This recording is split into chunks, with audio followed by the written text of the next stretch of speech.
Hola, ¿qué tal, infraescuchas? Espero se encuentren muy bien del otro lado de la pantalla. Hace algunos días subí un video titulado La vecindad de los árabes, que por cierto, si aún no lo has visto, te lo dejo en la descripción para que vayas a verlo antes de que veas la continuación. Esta es la segunda parte de eventos aterradores que en su momento ocurrieron dentro de esta vecindad, pues las personas que vivieron ahí fueron testigos de varios acontecimientos aterradores, ya sea porque los dueños estuvieron involucrados con la brujería y otras cosas más. Te dejo con la segunda parte.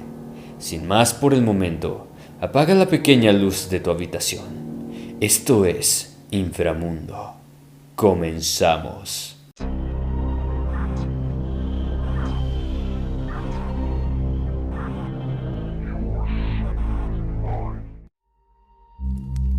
La vecindad de los árabes, parte 2. Basado en hechos reales, adaptado por La Tenebrosa. Ni siquiera se nos permitía que un sacerdote bendijera el lugar. En contadas ocasiones se hacían posadas en el patio, cosa que todo lo religioso parecía no gustarles. Aún así, seguimos varios años habitando el lugar, hasta que llega el punto de mejor irse a otra parte y olvidar lo que pasó en la vecindad de los árabes.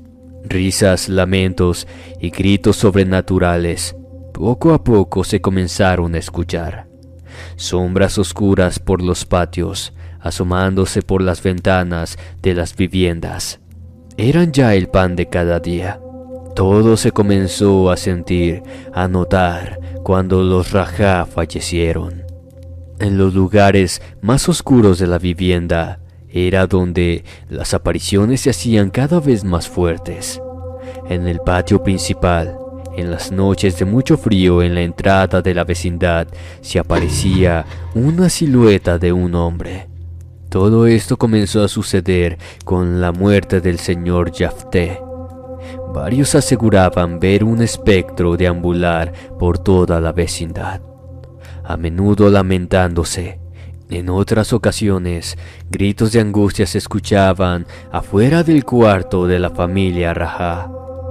Déjenme decirles que eran contadas ocasiones en que iban a la vecindad, ya que la portera se encargaba de los cobros de las rentas. Parecía que ya no les interesaba, pues poco a poco en la vecindad se comenzó a apreciar la ruina, ya que no le daban el debido mantenimiento. Tal fue el caso de uno de los inquilinos, el cual falleció aplastado porque el techo de su cuarto se vino abajo.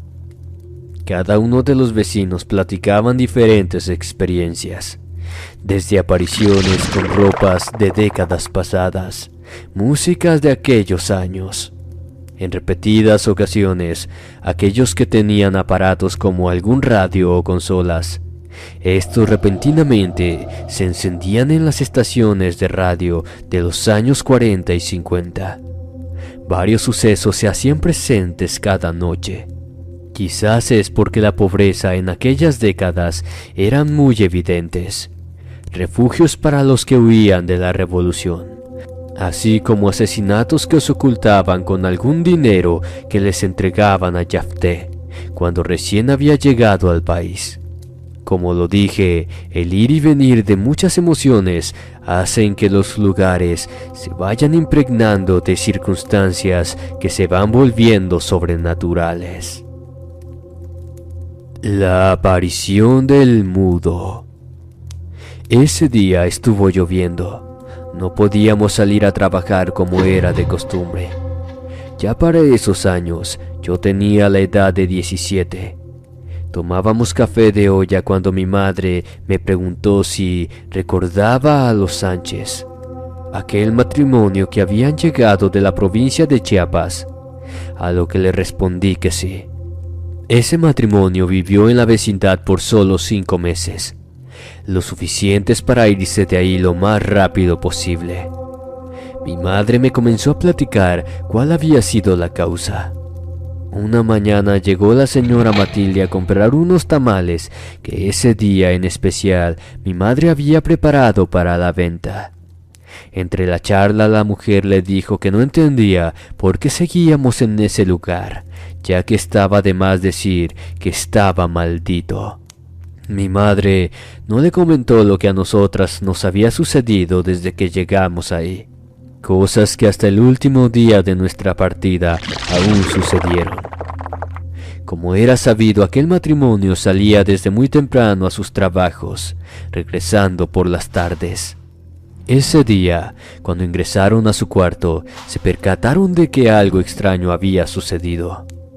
Todas sus pertenencias estaban revueltas. Las sillas del comedor patas arriba, como si alguien hubiera entrado a robarles. Pero no era así, ya que la herramienta de trabajo del marido era lo único que tenían de valor, por así decirlo.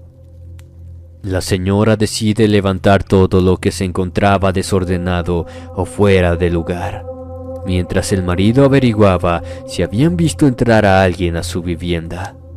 Desconcertado, regresó al lado de su esposa, quien ya preparaba la cena.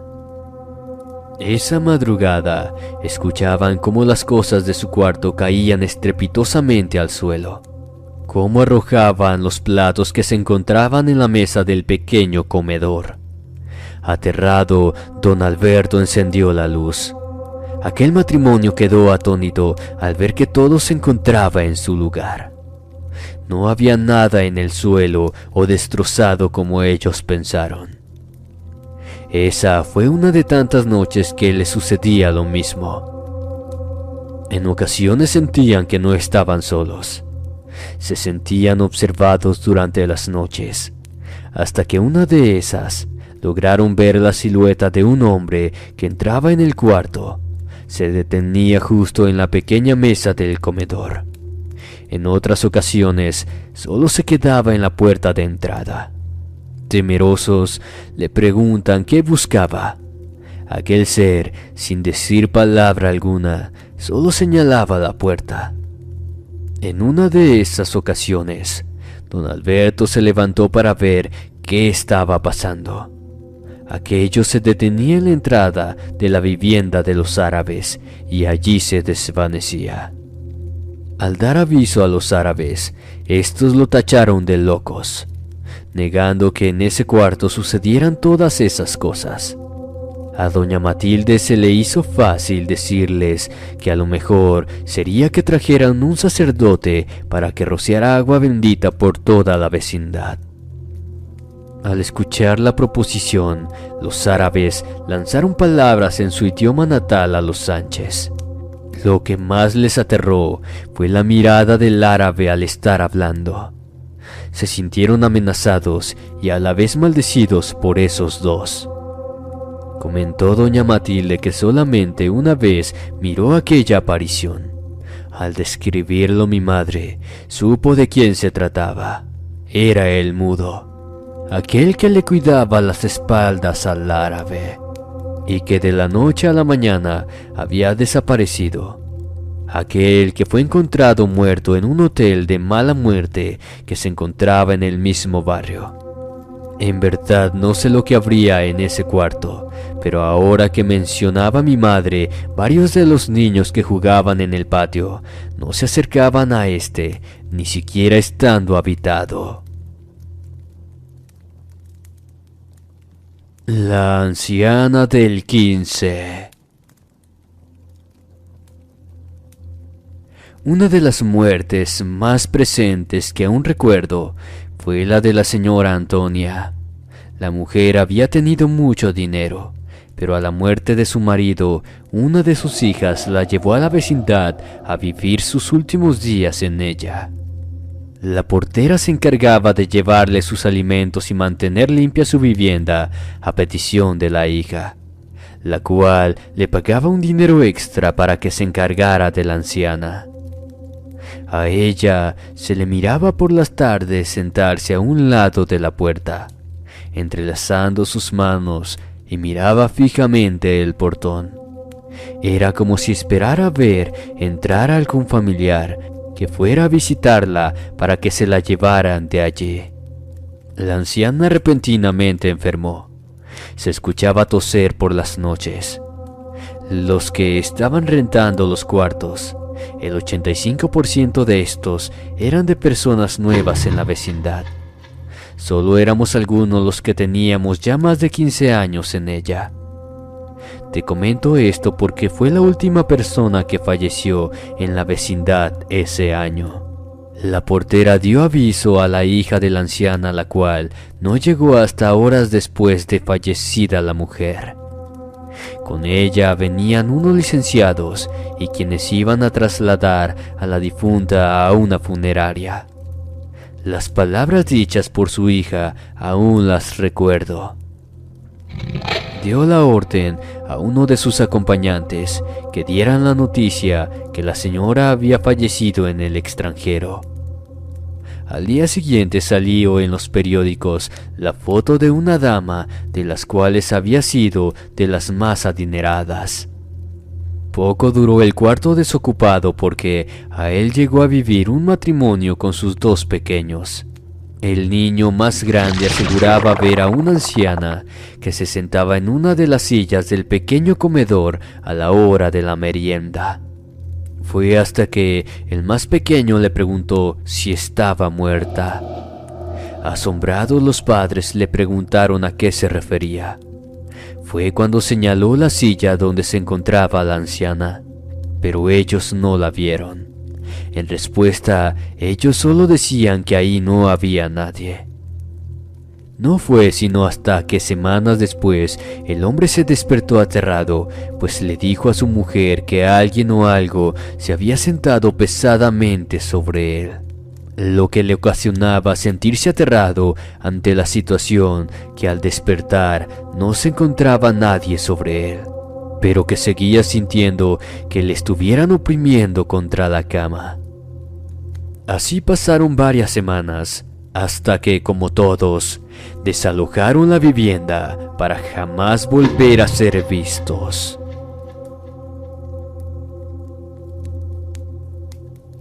Maldición en imágenes religiosas. Doña Magnolia, como muchos de nosotros, somos devotos de la Virgen del Tepeyac. Siempre trataron de colocar una imagen en la entrada de la vecindad, cosa que no estaba permitido por los dueños. Ella la tenía en un altar dentro de su cuarto. Las veces que entramos, o tenía una imagen en bulto, o tenía una virgen en un cuadro. Doña Magnolia le platicó a mi madre que la señora Khalid exigía que no tuviera algún objeto religioso dentro de las viviendas. Para ser honesta, no sabría decirte el por qué la señora rechazaba toda imagen religiosa. A pesar de que la mayoría éramos católicos, acudíamos los domingos a la iglesia para escuchar la misa dominical. Las flores en los jarrones se marchitaban como si las hubiesen quemado. Se marchitaban de manera muy rápida. El agua que le echaba se ponía turbia muy rápido también, con olores muy desagradables a putrefacción. Los cuadros de la guadalupana se hacían en forma negruzca, verdosa, en ocasiones en color amarillo. Era como si le echaran algún líquido, pero era algo extraño ya que los cuadros siempre los compraba con protector.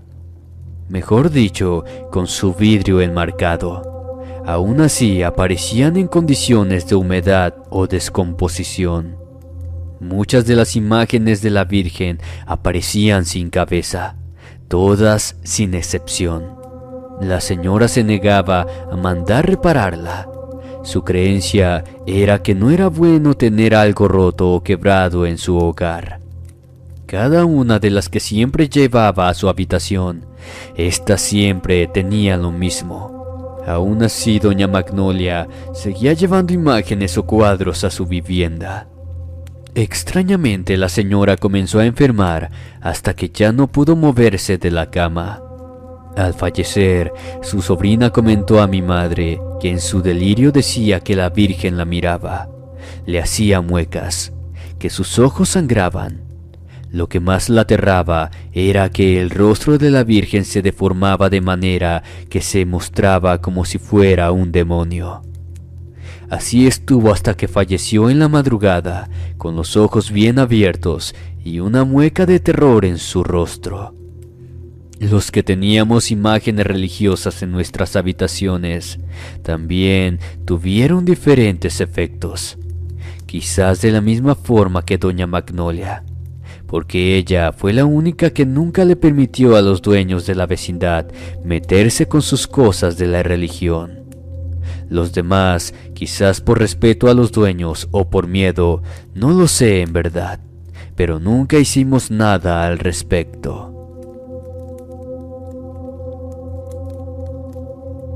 El cuarto negro. Después del terremoto del 85, a pesar de que el edificio tenía muchos años de construcción, solo 4 de la vivienda se vinieron abajo, y uno de los cuartos, donde hacía más de 2 décadas se había cerrado para los inquilinos. Aquel cuartucho era de la señora Khalid. En él guardaba muebles viejos que para ella eran recuerdos. Antes que enfermara la señora, mandó cerrar aquel sitio. No quitaron la puerta, al contrario, la cerraron con ladrillos, quedando todo detrás de ellos. Algunos aseguraron que de aquel cuartucho salían olores extraños, murmullos en las noches, olores que solo los conocedores que han acudido a brujas o brujos saben a lo que me refiero. Aquel lugar olía a hierbas, a esas hierbas secas que se queman y sus olores impregnan el ambiente. Este cuarto estaba pintado completamente de negro. Algunos de los que vivían a sus alrededores desocupaban los cuartos por temor a ser objetos de mal de ojo y esas cosas. Era sabido que aquella señora visitaba brujos y curanderos. Era un secreto a voces, pero ay de aquel que lo dijera. Como lo comenté en un principio, aquel cuarto se cayó como varios edificios o casas en aquel fatídico día. Para este tiempo, la señora Khalid ya tenía años que había fallecido. El hijo mayor aseguró que el cuarto lo había dejado un hombre que desde hacía hace mucho tiempo vivió en aquel cuarto. Pero los que ya tenían mucho tiempo en la vecindad sabían que aquello era una mentira. Aunque doña Magnolia aseguró que sí vivió un brujo en la vecindad, pero no en aquel cuarto negro. Déjenme comentarles que yo vi lo que en el suelo se encontraba cuando empezamos a sacar los escombros del lugar. Encontramos fotografías de la familia, personas que de la noche a la mañana habían desaparecido de la vecindad años y décadas atrás. Pero lo que más me impactó fue encontrar una vasija de barro. En ella había un enorme sapo, el cual tenía los ojos cosidos y boca con hilo negro. «Eso es brujería», dijo mi madre, la cual me tomó de la mano y salimos de aquel cuarto. Al poco tiempo salimos de la Ciudad de México a vivir a una provincia. Hasta el día de hoy recuerdo aquella vecindad de los árabes. Cierro los ojos y puedo decir quiénes la habitaron hasta el día que la abandonamos para jamás regresar a ella. Después del terremoto, las paredes de aquella vecindad, al igual que muchas en la enorme ciudad, se derrumbaban. Poco a poco se fue quedando sin inquilinos. Nadie la rentaba. Aquellos que lo hacían salían a los meses huyendo del lugar, pues cada uno de ellos aseguraban que en la vecindad espantaban, que estaba maldita. Los hijos de los árabes vendieron con el tiempo ese terreno en el cual el día de hoy son centros comerciales. La vecindad de los árabes, al igual que muchas otras viviendas, los edificios imponentes que hoy en día guardan en sus cimientos las historias de las personas que ahí vivieron y fallecieron. La vecindad de los árabes, parte final. Historia escrita y adaptada por La Tenebrosa. Experiencias vividas por la señora Virginia Suárez. Infraescuchas, ¿qué les pareció este video? Por favor, déjame tu opinión en la caja de comentarios. Dime qué historia te aterró más. También te recuerdo que está la primera parte, la cual te dejo aquí si aún no la has visto. Sin más por el momento me despido, no sin antes desearles dulces pesadillas, buenas noches y hasta la próxima.